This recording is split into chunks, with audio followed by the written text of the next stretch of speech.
हमारा अभी उत्तर प्रदेश में कितना प्रोडक्शन है और हम कितना एनविसाज कर रहे हैं बाय 2047?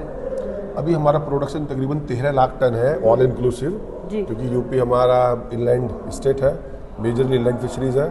सेकंड हमारा टारगेट है 40 लाख टन का बाय 2047 विकसित उत्तर प्रदेश के लिए। तो अभी हमें लास्ट के 6 साल में हमने अपना प्रोडक्शन को डबल कर लिया है। टारगेट है उसी पेस से हम चलेंगे। तो पहले हम केवल कंज्यूमर स्टेट थे, अभी प्रोड्यूसर स्टेट भी हो गए हैं जी। तो अभी हम अपना प्रोड्यूस करते हैं और उसी खुद ही कंजप्शन करते हैं। तो विजन 40 लाख टन हमें रिक्वायर्ड रहेगा to maintain the protein balance of the state. 40 lakh ton, और उसके लिए मेजरली खुद कंज्यूम कर रहे हैं और बाहर से कितना आ रहा है, हमारा प्रोडक्शन कंजम्पशन गैप कितना है, बिकॉज हम मल्टी स्टेट सोर्सिंग भी कर रहे हैं। तो उसको डिपेंडेंस को रिड्यूस करने के लिए हमारा क्या स्ट्रैटेजी है? अभी हमारा गैप तकरीबन 6 लाख टन का है स्टेट का, और मेजरली हम आंध्रा से प्रोक्यूर करते हैं। और यूपी ज़्यादातर कार्ब्स खाता है, आईएमसी, रहू कतला, मृगल एंड एक्सोटिक्स एंड फंगेसिस।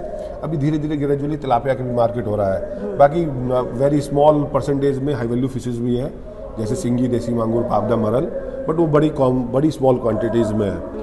तो मेजरली हमारा कार्ब्स भी टारगेट रहेगा कि अपने आप प्रोडक्शन को बढ़ाए। और अभी प्रोडक्शन तो हमारा बढ़ रहा है, साथ साथ में अब टाइम है प्रोडक्टिविटी पे काम करना। पर हेक्टेयर हमें प्रोडक्टिविटी इंक्रीज करनी है। तो उसके लिए feed based culture is very good option. तो we are promoting the feed based culture. तो आपने देखा होगा एक्सपो में मोर देन 10 फीड कंपनीज ने पार्टिसिपेट किया है from the local Uttar Pradesh as well as from the outside states. Sir, इतने बड़े विजन को चेस करने के लिए हमें एक लॉन्ग टर्म स्ट्रैटेजी चाहिए। जैसे आपने कहा कि वॉल्यूम ही नहीं सब कुछ है, हमें प्रोडक्टिविटी पे भी काम करना है, जहाँ पर हमारा प्रोडक्शन, कैपिटल और मार्केट साथ साथ चले। उसके लिए हमें क्या करना होगा? अगर मैं यूपी की बात करूं तो अभी ये एग्रीकल्चर में तो है ही, स्टार्टिंग से एग्रीकल्चर एक्टिविटी है। हमको इसको पैरेलली ना एज ए इंडस्ट्री सोचना पड़ेगा।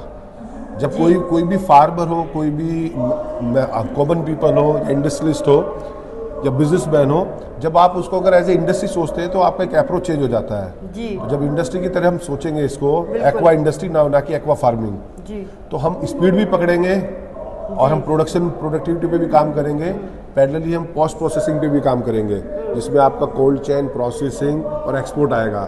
लेकिन अभी तो हमारी कंट्री का ही डिमांड सप्लाई, फिश हम एक्सपोर्ट बड़े नॉमिनल करते हैं, वो भी कैप्चर फिशेस करते हैं, इनलैंड तो करते नहीं है, ठीक है। और अभी मेरे को लग नहीं रहा कि डाउनलाइन 10-20 ईयर्स हम पहले इंडिया को ही सस्टेनेबल और सेल्फ सस्टेनेबल हम बना लें, तब उसके बाद हम एक्सपोर्ट पे बात करेंगे।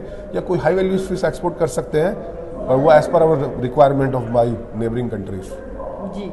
सर, ब्रांडिंग का कितना बड़ा रोल है? हमारा देश इतना बड़ा है, second largest fish producing country है हम इन द वर्ल्ड। नहीं, अभी फिश पे भी गवर्नमेंट फोकस कर रही है ब्रांडिंग को लेके।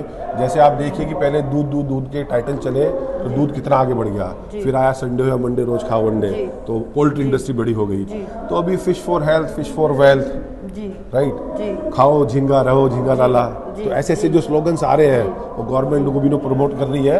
तो अगर ये सब आएंगे तो लोगों का जो अभी हमारे इंडिया का पर कैपिटा कंजप्शन तकरीबन 11 से 12 केजी है, और ICMR कहता है, इंडियन काउंसिल मेडिकल रिसर्च, हम एक बंदे को तकरीबन 20 केजी, क्योंकि फिश एक ऐसा प्रोटीन है जो सबसे कम एरिया में सबसे एडिबल हो जाता है और सबसे अच्छा डाइजेस्टेबल होता है with full amino acid profile. तो अगर हम जो आपने बोला मार्केटिंग पे फोकस करेंगे ग्रेजुअली, तो हमारा कंजप्शन इंक्रीज हो जाएगा मल्टीफोल्ड। तो पॉसिबली मे बी बाय हम नेक्स्ट 50 ईयर्स में चाइना को भी बीट करें। अच्छा, that's हमारे अभी हमने पॉपुलेशन में चाइना को बीट कर दिया है जी, राइट, बिल्कुल। तो हम उसे भी बीट कर पाएंगे।